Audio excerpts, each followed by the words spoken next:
Okay, hello everyone. Welcome to the final colloquium of the year. This is pretty amazing. We've gotten through it. And I just want to welcome Miriam Byrd here, who's going to be talking to us, and I'll introduce her and we'll get to her paper.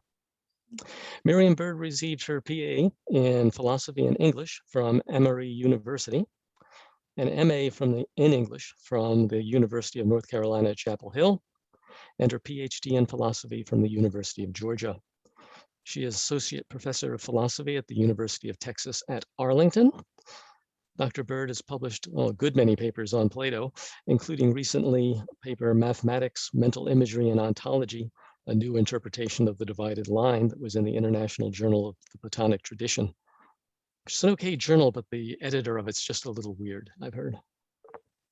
And she's also published Dianoetic Education in the Republic and Mediterranean Studies in 2019.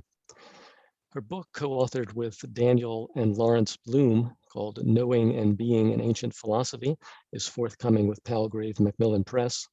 And most recently, she's been interested in studying the methods of philosophical investigation described and exemplified in Plato's early and middle dialogues. And she and her husband, Jeremy Byrd, are planning to start a research project together on moral responsibility in Plato. And today, Miriam will speak to us on Hypotheses in Republic 510C. Put your electronic hands together for Miriam Byrd. Miriam, it's all yours. Okay, thank you. All right, let's share the screen.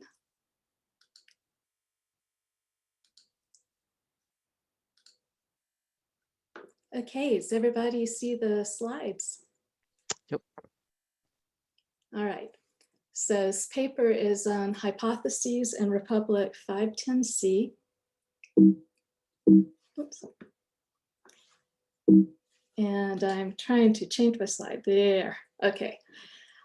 I guess the broader problem I'm interested in this paper is the problem of the objects of dianoia. And further into the presentation, I'll explain exactly what dianoia is and divided line, all of that. But for now, in Plato's divided line, he distinguishes 4 conditions in the soul. And he explicitly associates types of objects with 3 of these conditions. He doesn't appear to explicitly identify the objects in dianoia, which is particularly interesting because dianoia is the mental condition that is associated with mathematical reasoning. And also, Aristotle tells us in his testimony that Plato believed that there were these separate mathematical objects.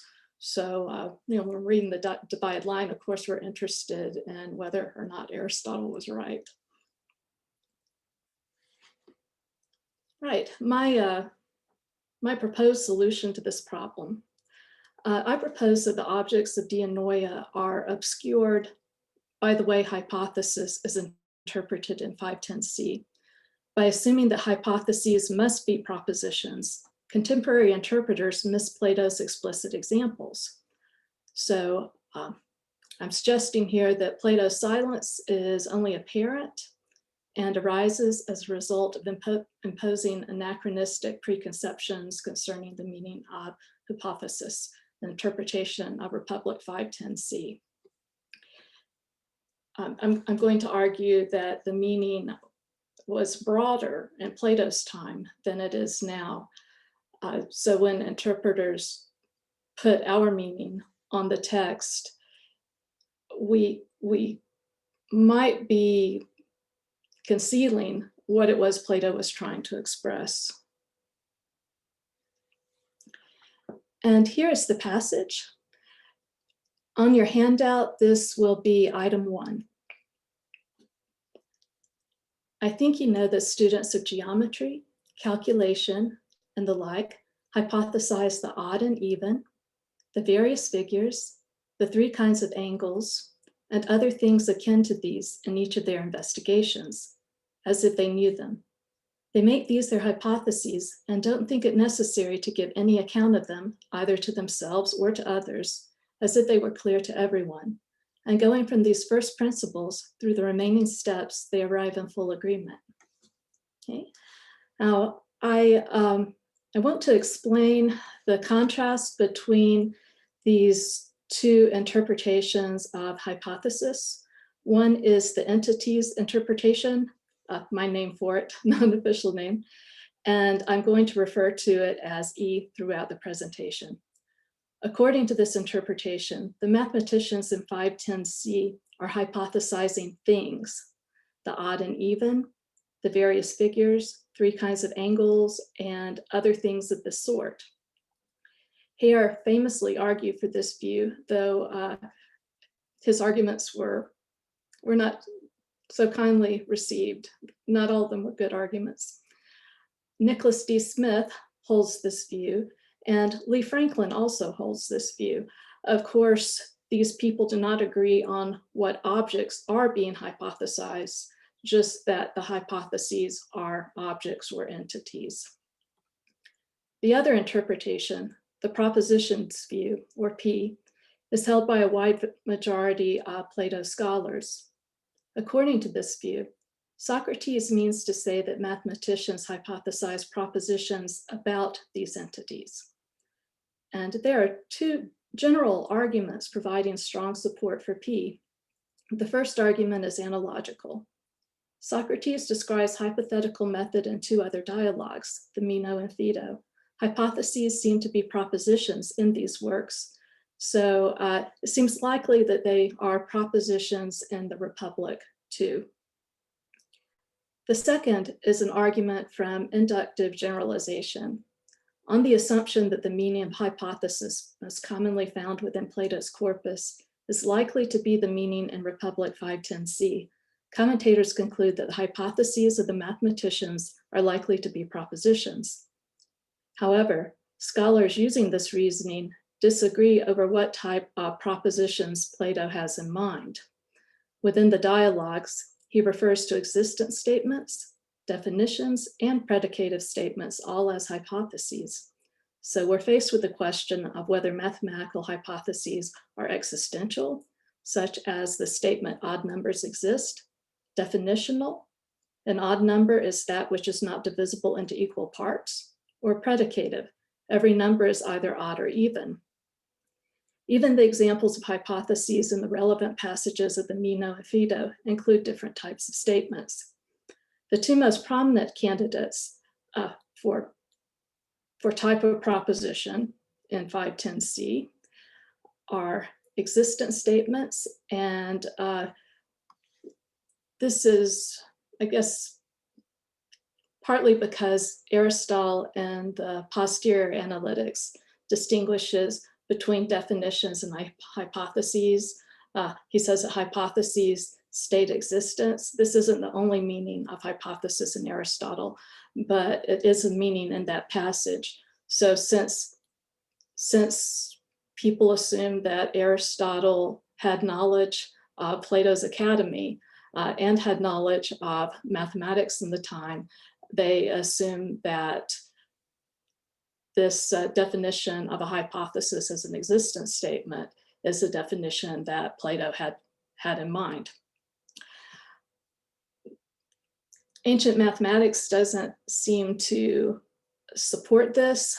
We are lacking in extant sources from 4th century mathematics. I guess that when people tried to figure out what was going on at the time in this debate, they usually appealed to Euclid, though Euclid was writing later than Plato. He was incorporating work of mathematicians in Plato's time frame.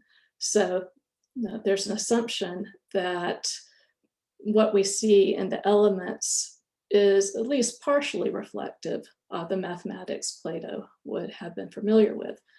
And people who are looking to ancient mathematics and Euclid think that definitions are a more likely candidate, that definitions fit better with the mathematical practice. In this paper, I'm not trying to decide this this particular problem of interpretation. Okay, for my argument. In this paper, I argue in support of E, and I want to be clear that I do not deny that mathematical hypotheses in Plato can be propositions. Instead, I'm arguing that they aren't only propositions. I contend that Plato's concern with ontology in the middle books of the Republic leads him to look at a different type of starting point in his discussion of dianoia in 510c. Okay. There are 3 stages to my argument. Okay, first part of the argument. I'm going to argue that E is plausible when considered in the context of 4th century meaning of hypothesis. Then I will argue that the dramatic context of 510c makes E the more likely interpretation of hypothesis in that passage. And finally, I'll argue that accepting E has the advantage of helping us identify the objects of dianoia.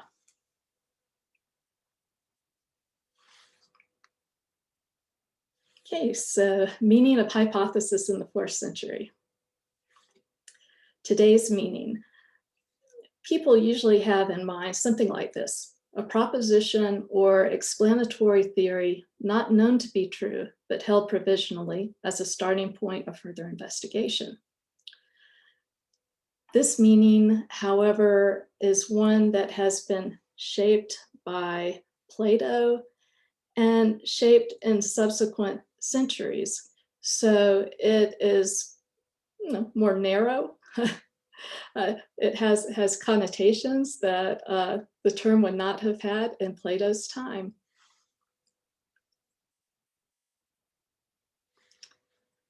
So hypothesize corresponds to the verb hypothesizai, which means literally to place beneath.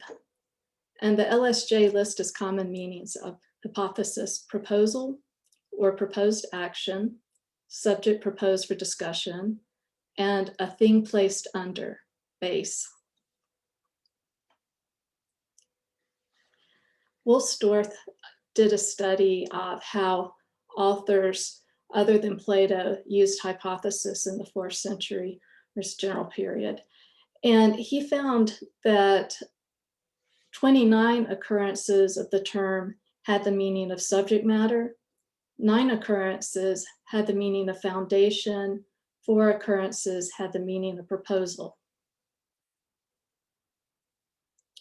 And we see similar uses in Plato. In Gorgias and Laws, hypothesis is a proposal. The term means plan in Republic 550 C6. Foundation or support in Republic 511 B and Timaeus 92A. Also, there is precedent for hypothesizing entities. In the 5th century Hippocratic medical treatise on ancient medicine, the author uses hypothesis 6 times and hypothesizai 3 times. And Cooper thinks that this is probably the first extant use of the term in the context of logical argument, theoretical analysis, or explanation. So the treatise opens: all those who have undertaken to speak or write about medicine, having laid down as a hypothesis for their account hot or cold or wet or dry or anything else they want, narrowing down the primary cause of diseases and death for human beings, and laying down the same 1 or 2 things as the cause in all cases, clearly go wrong in much that they say. And the author repeats these same examples of hot, cold, wet, dry in chapters 13, 14, 15, and 17, right? And Plato speaks of entities being hypothesized in Timaeus 48e 5 through 6 Timaeus recounts that he had previously hypothesized two kinds, an intelligible unchanging model and a visible and changing imitation. So underlying the specific meanings of hypothesis is a more general meaning. Hypothesis as something set down as a basis or starting point of further activity. Woolsworth describes it as something underlying in the sense that the thing laid down stands in a relation of priority or fundamentality to something else. Cooper says that it's something done as a basis of further development of some sort. And Shevsky says that the sense of basis or foundation of a speech or action is present. So the conclusion I draw from this is that hypothesis was often used in the general sense of something set down as a starting point of further activity. And what was set down differed relative to the activity at hand. So hypotheses may be propositions to be argued for or examined, subjects to be discussed or proposals to consider, or even entities serving as the basis of explanation or investigation.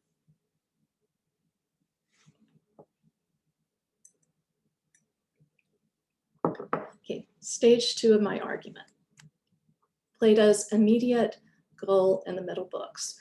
I'm arguing that E makes more sense in light of Plato's project in the middle books, the context in which method of hypothesis arises. Okay, so when Socrates describes the method of hypothesis in the Meno and Phaedo, he does so for the purpose of applying it to a problem that is already under consideration. He introduces the method, describes it, and then immediately puts it to work. In the Meno, he reduces the problem of is virtue taught to the problem of is virtue knowledge, thus forcing his interlocutor to return to the original course of inquiry. In the Phaedo, he uses the hypothesis of the forms to argue that the soul is not just long-lasting, but is indestructible. On the other hand, his priority in books 5 through 7 of the Republic seems to be developing an epistemological and metaphysical framework and situating mathematical reasoning and its objects within this framework. Okay. He starts building his framework at the end of book 5 with the two worlds argument, develops it in book 6 with the simile of the sun, continues on in book 6 with the divided line, and in book 7, he gives us the allegory of the cave. Now, due to time constraints, in this presentation, I am only going to talk about the divided line and the allegory of the cave.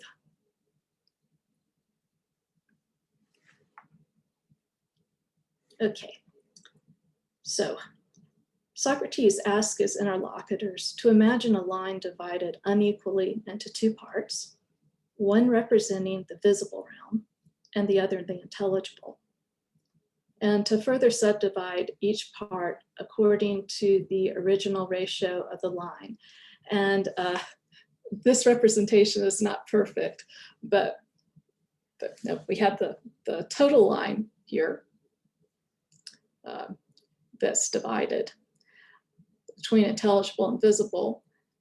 It's divided unequally. We're supposed to imagine that the part of the line representing the intelligible realm is also divided unequally according to the same ratio as is the part of the line representing the visible realm.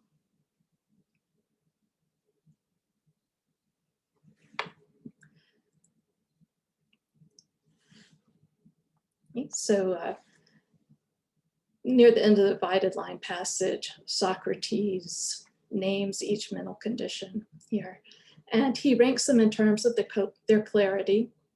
He also ranks these levels, their objects, in terms of what is grasped by someone in that mental condition. Now, his division of the two levels representing the visible realm is very simple to follow. He distinguishes ikasia from pistis on the basis of the object's grasp. So ikasia, what's being grasped are images of sensible things. He talks about shadows and reflections in water. In pistis, the soul grasps the originals of those images. So just anything we grasp with our senses, animals, plants, buildings, mountains.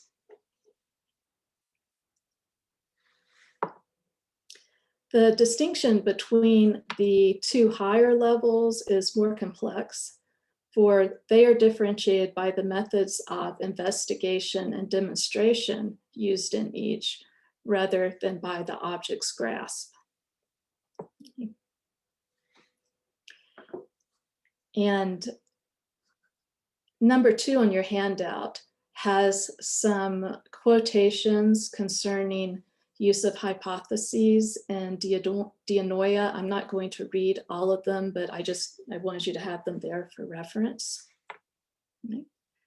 The first one there in section 2, I am going to read.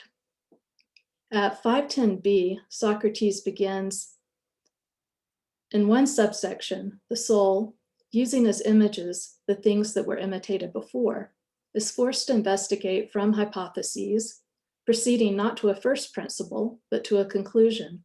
In the other subsection, however, it makes its way to a first principle that is not a hypothesis, proceeding from a hypothesis, but without the images used in the previous subsection, using forms themselves and making its investigation through them. Now, attempting to explain this contrast, Socrates offers further explanation of what he means by use of images. In level 3, dianoia, mathematicians use such things as diagrams and models in their investigations. Though they use these figures and speak about them, their thought is directed at intelligible originals, which the visible figures resemble. In contrast, dialecticians and noēsis use forms instead of images in their investigations and demonstrations. Socrates also distinguishes the two levels in terms of their use of hypotheses. In dianoia, the soul reasons from hypotheses to conclusions. And I'd like to return to number 1 on your handout. Going back to this quotation, sorry about the repetition. Okay. The students of mathematics hypothesize the odd and the even, the various figures, the 3 kinds of angles, and other things akin to these in each of their investigations, as if they knew them. They make these their hypotheses and don't think it necessary to give any account of them, either to themselves or to others, as if they were clear to everyone. And going from these first principles through the remaining steps, they arrive in full agreement. So mathematicians treat their hypotheses as unexamined starting points and reason from them to conclusions. Dialectic, on the other hand, does not make its hypotheses first principles, but uses them as starting points in its ascent to the unhypothetical first principle of everything. Dialectic reasons from this true first principle down to a conclusion. Okay, so let's go back to this representation. Okay.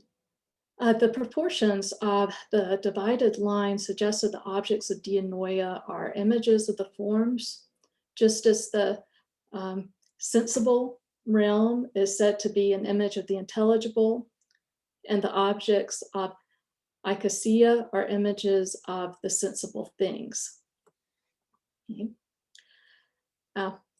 So here we know what is placed in noēsis here is the forms. Socrates does not give examples of particular forms of size well, yeah, he doesn't give examples here in the divided line, but he has given examples in passages earlier on. Examples such as the form of the beautiful. Form of the beautiful is what it means to be beautiful, the beautiful itself. Okay, he gives us examples of the objects of pistis. He gives us examples of the objects here in this lowest level, but it's not really clear what we're meant to place here at the level of dianoia. We know that the objects of dianoia are going to be images of the forms, or at least that if you go with the proportions of the line, that's what they should be. This is supported by the third level of the cave, where the objects grasped are reflections of the forms. But we don't seem to have explicit examples that help us understand just what kind of things constitute these images of the forms. So consequently, there's been much disagreement over the identity of the objects of dianoia. There are lots of interpretations. I am just going to talk about the three major interpretations, the ones that have been taken most seriously.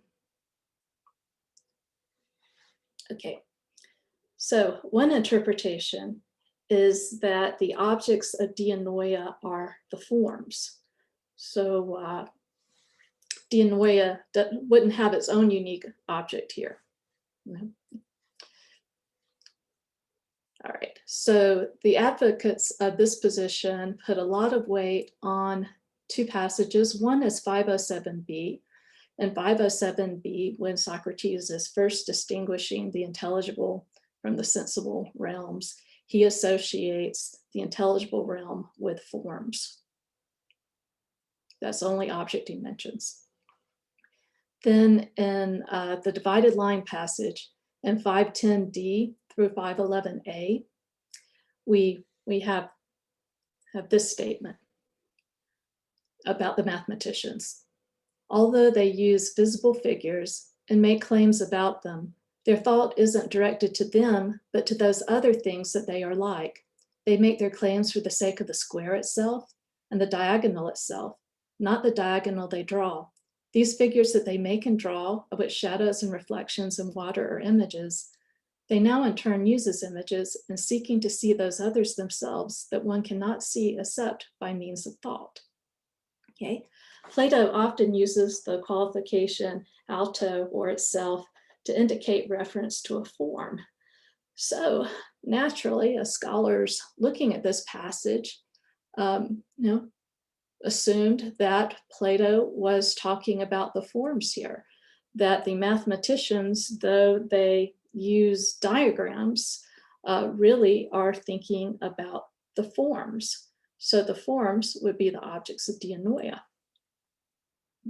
Now, a big problem with this is that it really does seem like the objects of dianoia should be images of forms, and forms aren't images of forms.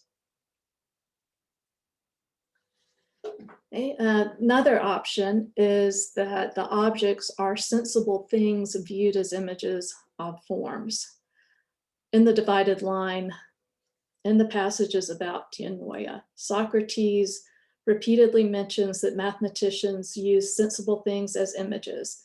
They use the objects perceived in pistis, but when they use them, they view them as images, not as the originals they were in pistis. So Nicholas D. Smith argued that the extension of the objects of pistis and dianoia was the same, but they were viewed under different descriptions. So since the sensible things are being viewed as images of forms, they are that's going to be your object of dianoia. And not Smith, but some people think that the equality in length in dianoia and pistis on the divided line supports this, that there are problems with that approach. Okay, intermediates.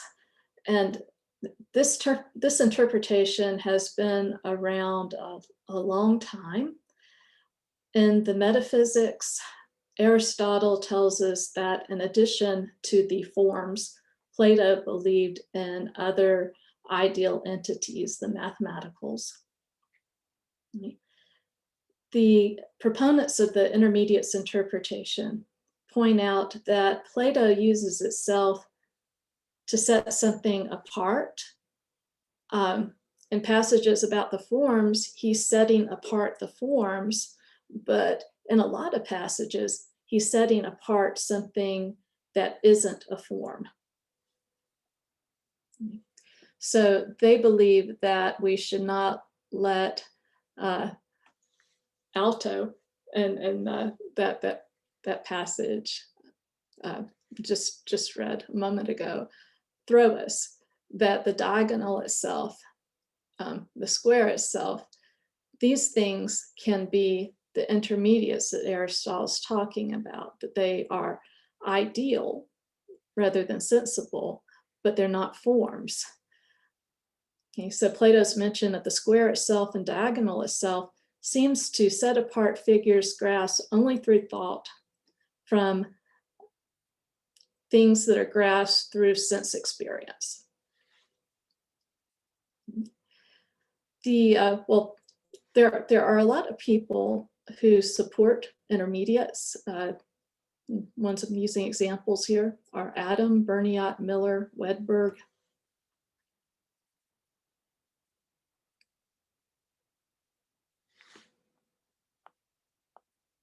Okay, so now getting to book 7, the allegory of the cave. Socrates asks us to imagine prisoners who have spent their entire lives bound and facing the wall of a cave. Above and behind the prisoners, there's a fire, and slightly below the fire, there's a path. People hidden by a wall walk on this path, carrying statuettes before the fire. The statuettes cast shadows on the wall of the cave, and the prisoners mistake the shadow show for reality. One prisoner is liberated from his bonds and is turned toward the fire and puppets or statuettes. At first, he is blinded by light, but given time, he will be able to see more clearly and understand the shadows are mere images of the statuettes. Next, this prisoner is forced outside of the cave, shoved out against his will. And at first, he is blinded and unable to see anything in the outside world. As his eyes start to adjust, he can view reflections in water, and eventually he is able to directly view objects in the outside world, even the sun itself. Okay, so here we got our prisoners, been staring at this wall their entire lives, never turned their heads once. Okay. Back behind them is the fire, which is creating a dim light in the cave. And here's our wall. Prisoners don't see shadows of the people, they just see shadows of the objects. But they think that this stuff on the wall is, it's the real world, that these are actual things.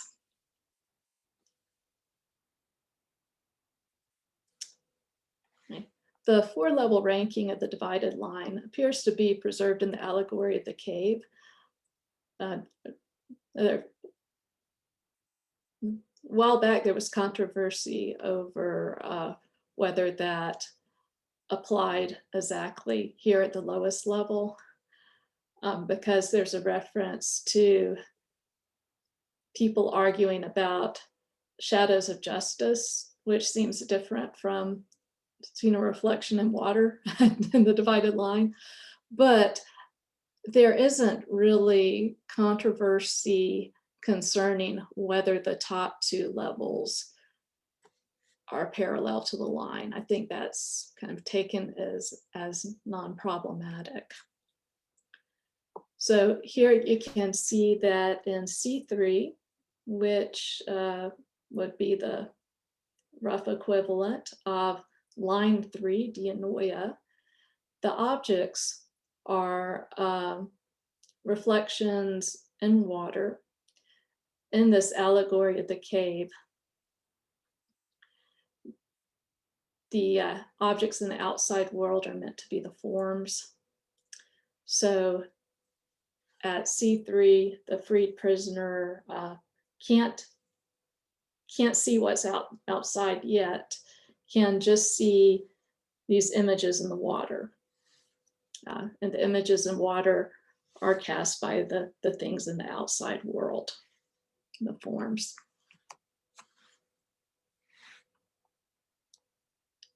Okay. Socrates returns to the topic of mathematics in book 7 after the divided line, excuse me, after the allegory of the cave. So in the latter part of book 7, mathematical reasoning is going to play the role that is represented by the human liberator in the cave image. The human liberator, literally picks up the prisoner, turns the prisoner this way, turns the prisoner that way, drags the prisoner out. Mathematical reasoning is described as turning the eye of the soul from the sensible to the intelligible realm. By the way, at the beginning of the allegory of the cave, Socrates says that it's meant to represent education and the lack thereof. Okay, so mathematical reasoning can turn the eye of the soul, but Socrates says that it must summon in order to do this. Summoners are these mixed perceptions that provoke thought by presenting the soul with conflicting impressions. So the soul seems to be presented by some contradiction,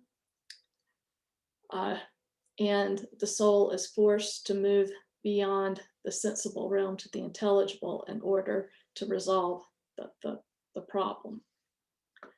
Socrates' use of anikazo to force compel connects the summoning process to the human liberator in the cave, and I just took one quotation from the cave here.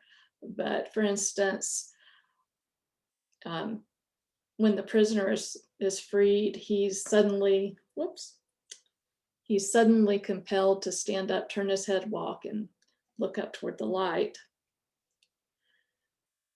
Throughout the summoner passage, we keep seeing the same terminology.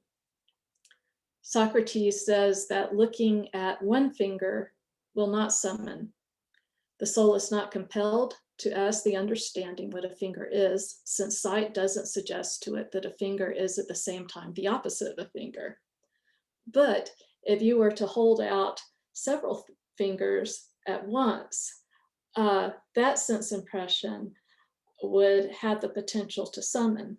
So imagine that you are holding out your thumb, your index finger, your middle finger, and you notice that your index finger appears to be both large and small.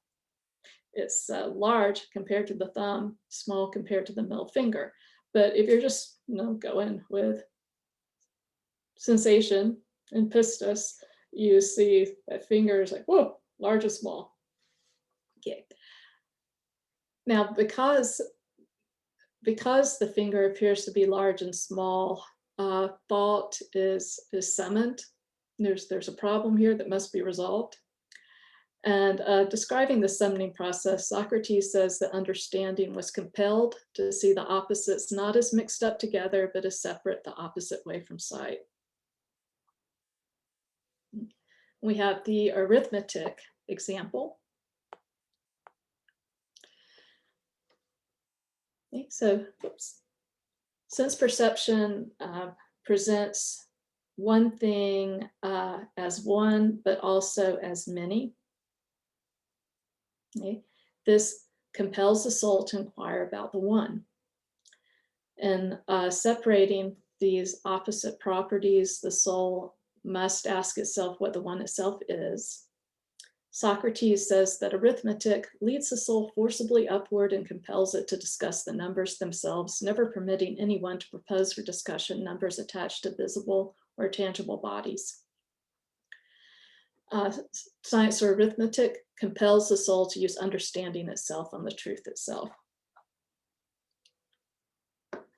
At the end of the cave allegory, Socrates sort of gives a summary of this view of education he's been trying to express.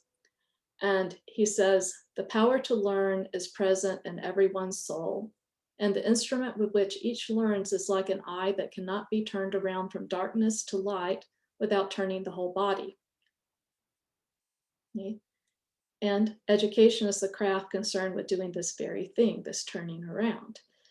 So in the allegory of the cave, the human liberator represents education, or the educator, perhaps. Okay, so he also talks about mathematical education turning the soul through the summoning process.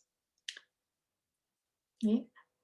Speaking of the mathematical sciences, Socrates says, in every soul, there is an instrument that is purified and rekindled by such subjects when it has been blinded and destroyed by other ways of life, an instrument that is more important to preserve than 10,000 eyes, since only with it can the truth be seen. And he says that the study of mathematical sciences has the power to awaken the best part of the soul and lead it upward to the study of the best among the things that are, just as before, the clearest thing in the body was led to the brightest thing in the bodily realm. So here's my general argument for E.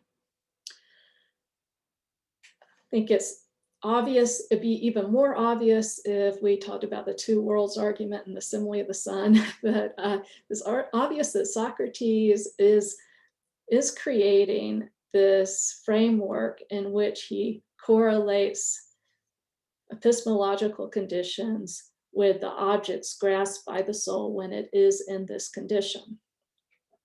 He is trying to place dianoia and its objects within this framework.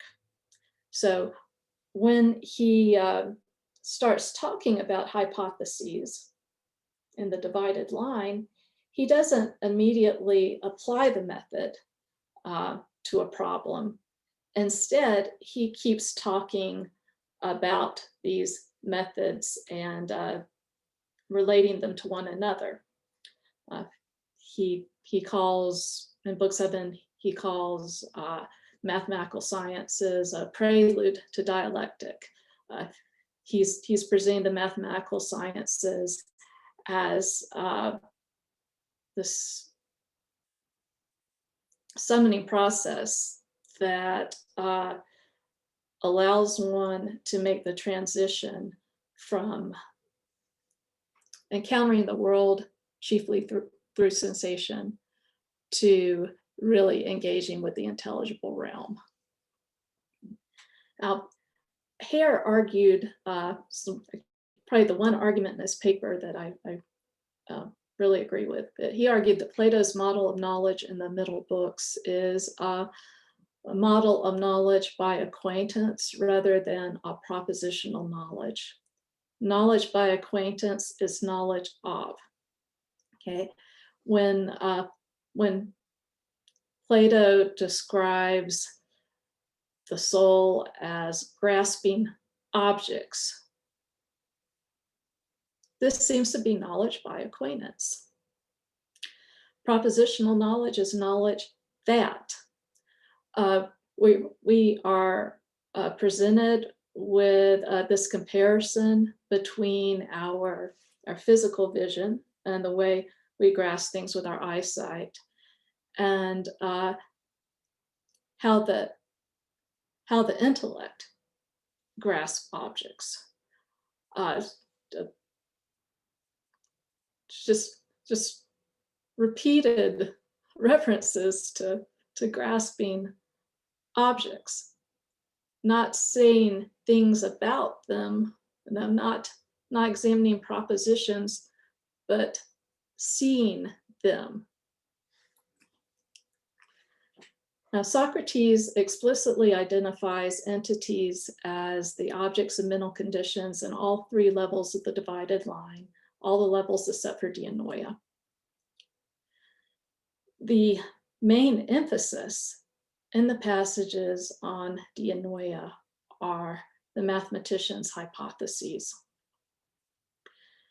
In 510c, when Socrates tells us what the mathematicians hypothesize, his language strongly suggests that they hypothesize entities. So I think it's reasonable to assume that the mathematicians are hypothesizing entities, and that these entities are the objects of dianoia, because it fits so well. I think that his interest in ontology in this part of the Republic is making him look for a different type of starting point in passages in which Socrates is leading interlocutors in investigation. They're working with propositions and they're arguing. Here, though, he's really interested in trying to just break down what it is we're grasping and how that where that falls in the total scheme of things in terms of truth and being.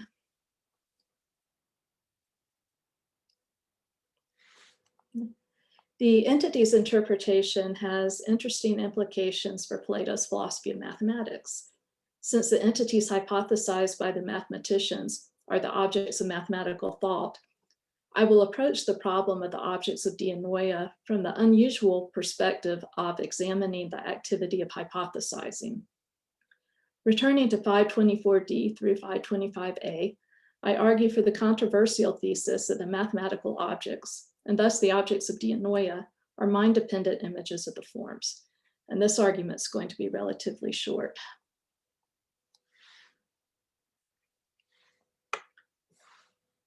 Okay, so I remember our seminar involving arithmetic. A sensible thing appears as both one and many. In both the Parmenides and the Philebus, Plato uses an example illustrating this point. The example is that a man appears to be one, but at the same time, he appears to be many because he has a front, back, arms, and legs. So any sensible thing, though appearing as one thing, can also, in other respects, be seen as a plurality. Julia Annis describes this problem. Depending on how we choose to regard a group, we can ascribe different numbers to it. We end up with different numbers depending on what we take as our unit for counting, and we can divide an original unit into many by counting as parts. Okay.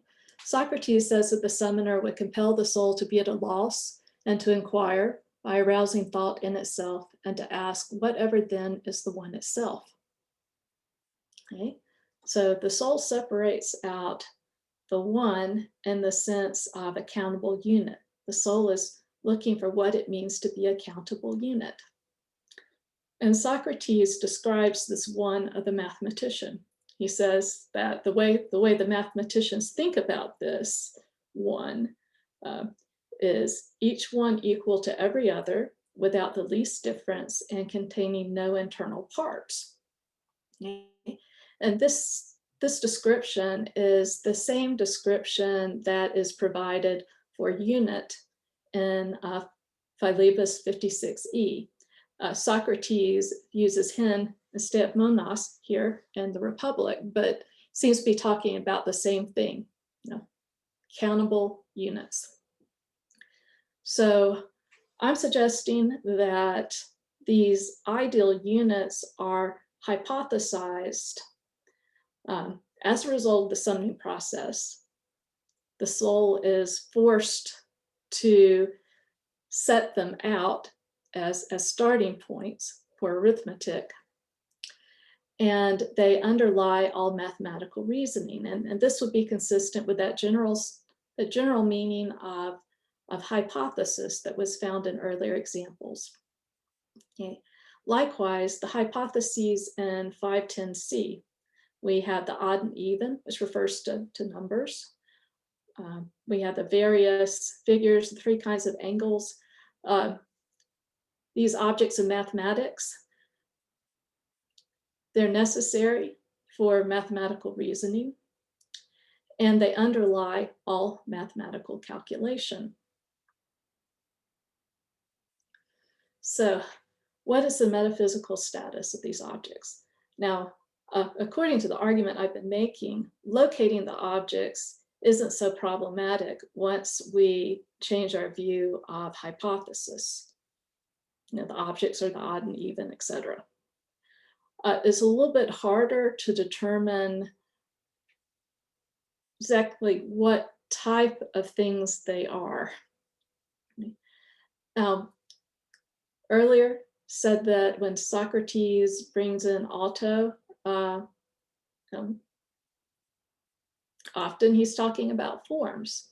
So in our arithmetic summoner, the one itself is what is separated out of the summoning process. The one itself is obviously not the form of one, though, because Socrates tells us in 507b of the Republic that each form is unique.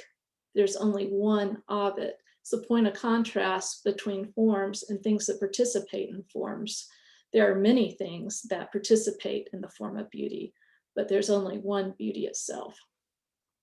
Now, the one with which the arithmetician is concerned is a one among many. It's a repeatable one. Now, this one could be an example of the mathematical intermediates that Aristotle attributes to Plato. And people who accept the intermediates interpretation often, and not always, bring up this passage with the ones of the mathematicians. In the metaphysics, Aristotle claims that Plato believed that mathematical objects are intermediate between forms and sensible things. They are similar to forms in that they are eternal and unchanging, and they're similar to sensible things in that they are plural. Okay. And though Aristotle doesn't give us Plato's arguments, if this was in fact Plato's position and Plato had arguments for it, his testimony implies that Plato adopted this position because he realized that neither forms nor sensible things could serve as the objects of mathematical operations. Think about that, you're adding 1 plus 1. You can't add form numbers. Okay. The objects of mathematics need to be ideal, and you need to have a plurality of them. Now, with this view of intermediates, Aristotle says they differ only in being plural. You know that they also must differ in being dependent on the forms here. They would be images of the forms. But Aristotle speaks as if they, I should get away from Aristotle, but say the conversation about intermediates in 20th, 21st century literature, there's an assumption that these intermediates, like the forms, are not mind dependent. They are out there, and we discovered them.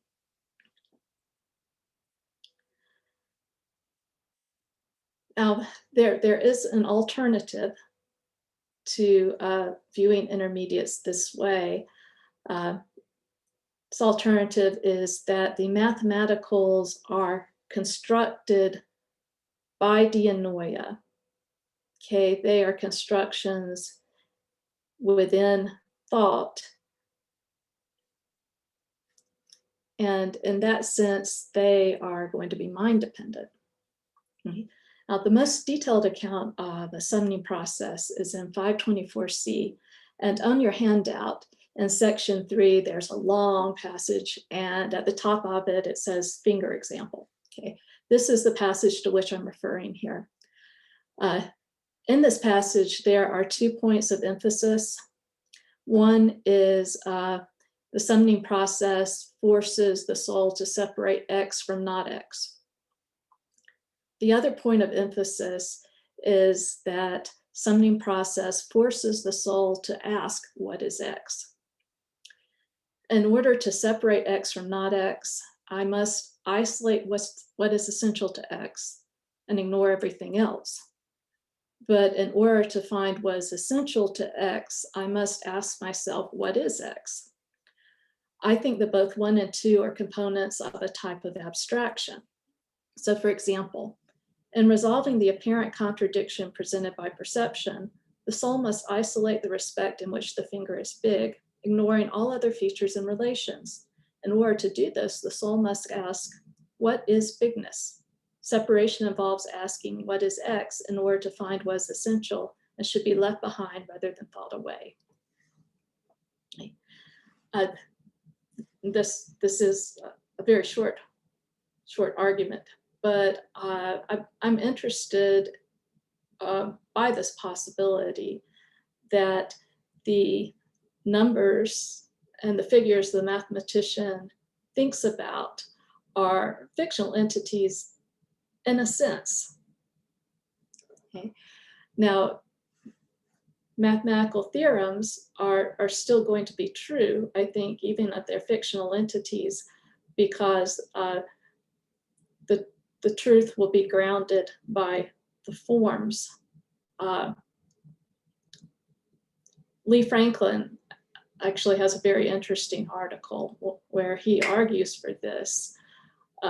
Berniot, for example, thinks that Plato's philosophy demands the existence of intermediates because you couldn't have true mathematical statements if you didn't have these ideal mathematicals that aren't forms of which the statements could be true. Franklin is arguing against that and saying that you could still have mathematical truths. Still don't really want to get in that, but the conclusion here is that I think that the objects of dianoia are the things that the mathematician is said to hypothesize. These are entities. They are either intermediates,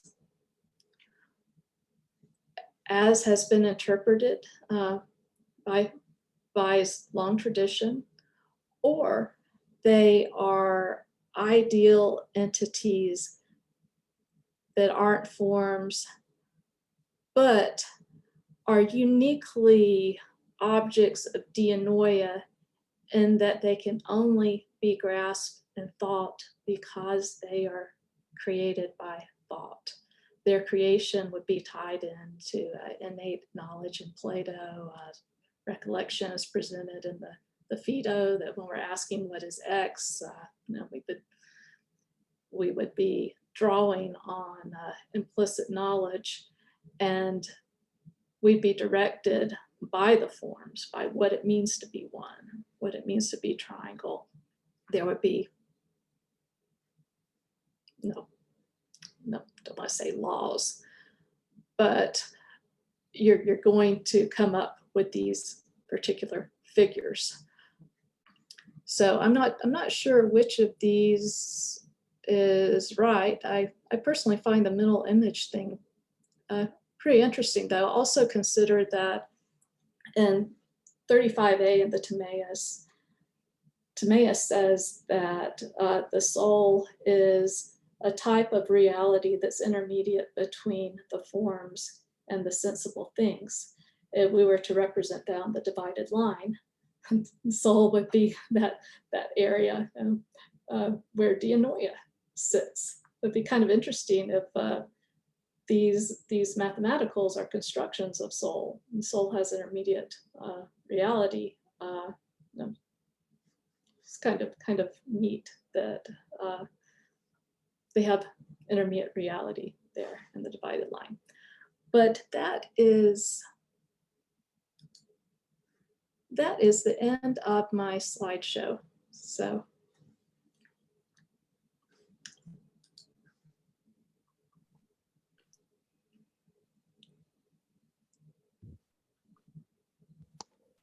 Okay, thank you, Miriam. That was very good.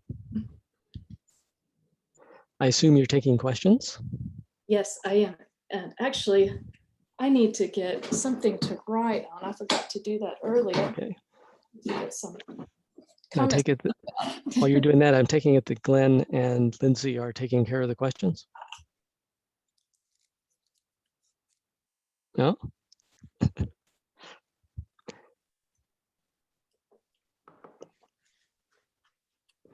Sorry, okay. I'll try and keep an eye on that. I can't do two things at once, you know how it is. Well, it's intermediate. That's true. Can I start out since I'm here and talking? First, thank you. This is a great talk. I really did enjoy this, Miriam. Thank you very much. I want to know if I can like make this a bigger problem, sort of expand it outwards a little bit. I've always had trouble with the Aristotle thing about intermediates and numbers and all of this, because and the problem really is that's Socrates' example in the divided line. He's doing mathematicals.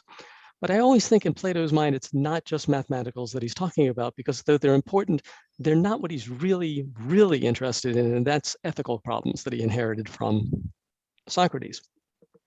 So if I change now from just numbers there and look at the form of justice, then in that third part of the line, I'm not looking at forms anymore.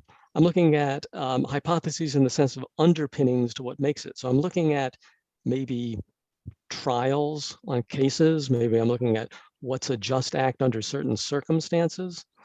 And then I'm looking at, and when I do that, immediately I get the finger problem, because, you know, like this looks just in this case.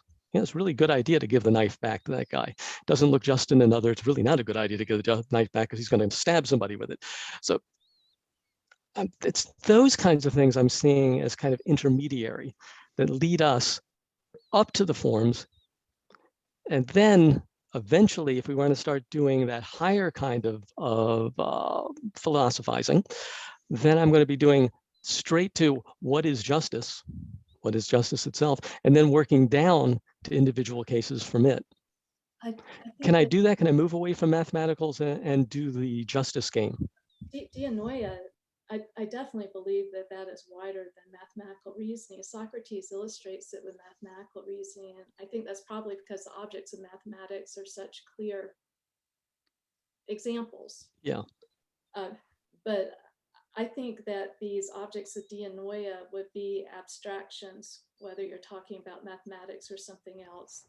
And the summoners say that the example that throws Kephalus with returning the knife, that's sort of a summoner for us situation where viewed in one context, the person's acting justly. Viewed in another, the person is not acting justly. So we have to think, well, what is justice?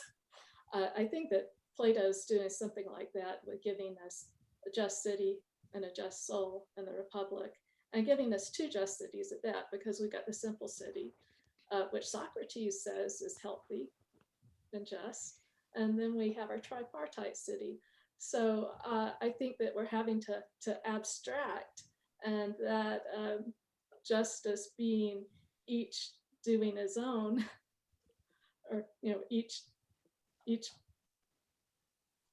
doing its own whatever, would be what is abstracted from the process that we when we're working through these things, we're able to pull out what's essentially important where we can actually mentally grasp it. But and that's not going to be enough. You're still going to have this whole other level, because you'll have abstractions. You can have different abstractions about justice, different abstractions about beauty. So then you got this one in many summoner again, that leads you to have to get to the form. Or at least that's my opinion right now. That's pretty good. I can go with that. I think that's one of the significance of the mathematical sciences, that you're supposed to study all of them. And I think it's because the soul will be grasping the same ratios, so to speak, in different sciences. So then you have to look beyond the particular context of the science.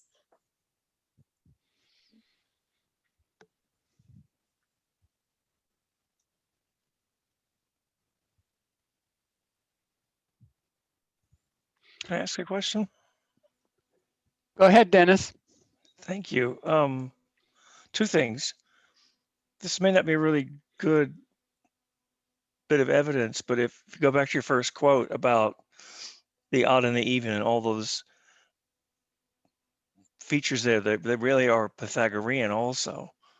And so if you implicitly, I guess you could argue, since I think it's safe to say the Pythagoreans of Plato's time believe that all things, they really are, numbers are existential, that it's a part of existence. So in a sense there, I guess maybe it wouldn't be that impressive to people who don't have that much interest in the Pythagorean side of Plato, but hypothesizing then would absolutely mean you're dealing with an existential underpinning and not just a proposition. It's a little bit around the block, and I don't know. I just thought that when you put the first quote up, that it's maybe that's an argument, another argument in favor of what you're putting forward for the real meaning of hypothesis here. I think that the medical terminology is really key to somehow. I don't know how I could prove that, but it seems to me that's a strong argument also.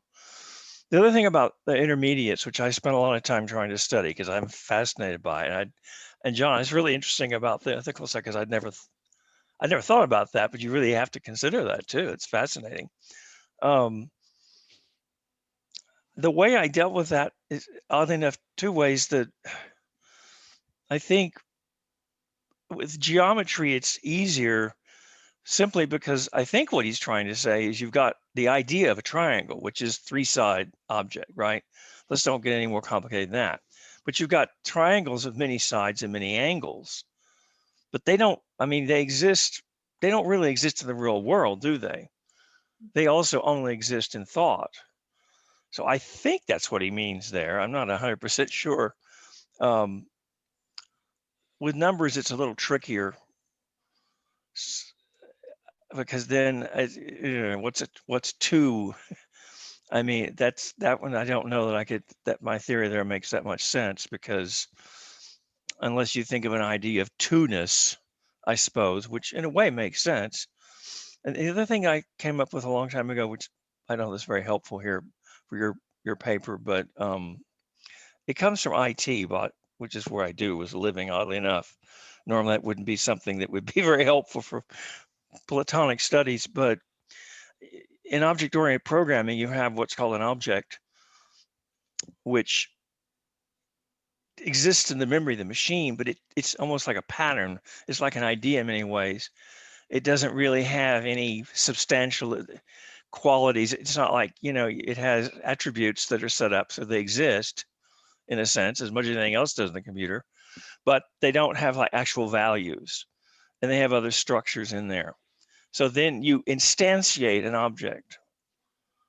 In that case, it really starts to have some sort of real existence. So it has values. It's something you actually use. So to me, again, it almost seems like with the object of dianoia, he's talking about something that has a kind of existence, but it only exists in the mind, but it's more particular. So, you know, like again, it's like a triangle that has real angles, like a right triangle versus any other kind of triangle. But I mean, where are you going to find a actual right triangle in nature? It's not really a sensory object, is it? So I don't know, maybe he was being pushed that way because he was so fascinated, Plato, because they were so obviously fascinated by geometry that he just had to account for that somehow. That maybe that's one reason that it almost seems like not necessarily an afterthought in there, but not a special case, but you know, something leaning towards that. Anyway, that was all I was going to say. Thanks.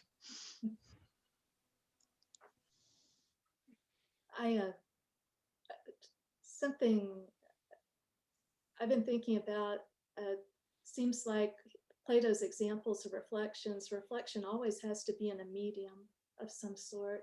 And in Timaeus, you got the receptacle, the things are bouncing around and whatever.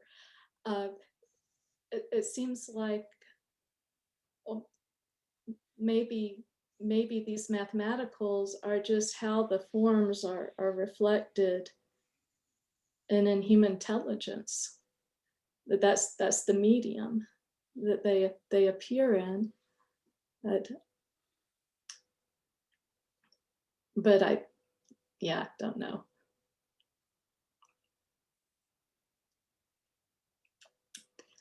And it's difficult since Plato does use all this imagery of sensible things, and there's going to be a disconnect there. And sometimes I don't know if I'm being misled because I'm focusing too much on the details of the sensible model or example. Not to admit the forms just, still I suspect that there's some big context problem for me that the way discussion of the forms has been set up, that I'm missing something that should be obvious to me if I lived in Plato's time. Well, I think the thing about this a lot lately, just even more simplistically, but I mean, I think it has to do with the way our minds are wired, and that's why you get down to a certain point, you can't figure it out because you're trying to figure out how your own mind is working. He's really onto something here, but and I'm not I'd go back and take neurology, I think, if I could take anything else. I'm not sure the answers are there yet either. But the whole notion of math is so wired into our brains, it's impossible to figure these things out completely. You'd almost have to stand outside, your own brain and figure it out. But I'm not a neurologist, so I don't know, maybe that's nonsense.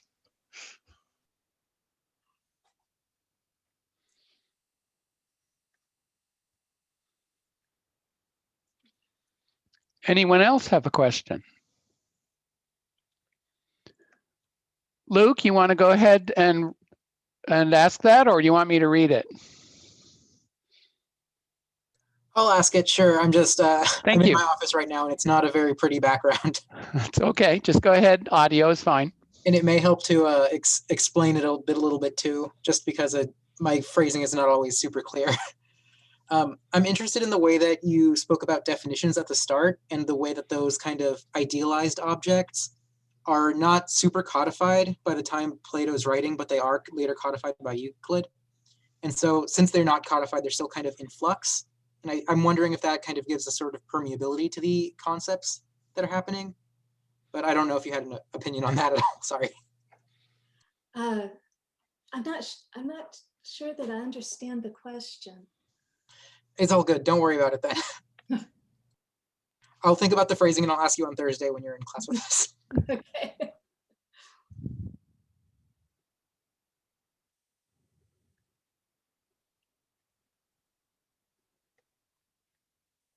Anyone else?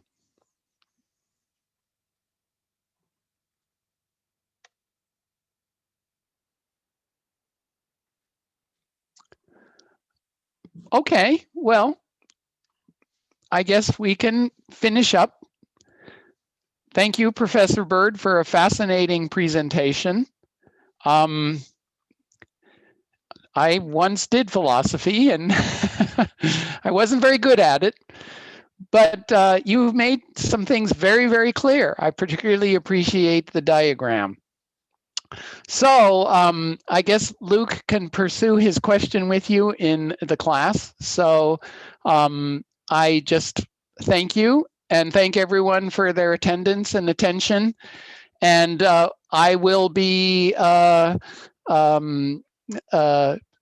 informing everybody of next year's activities.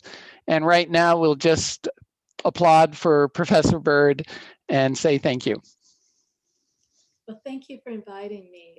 I enjoyed visiting with you and look forward to class on Thursday. Well, maybe we can have you live here sometime in the future. That would be nice. Okay. Good night, everybody, and take care.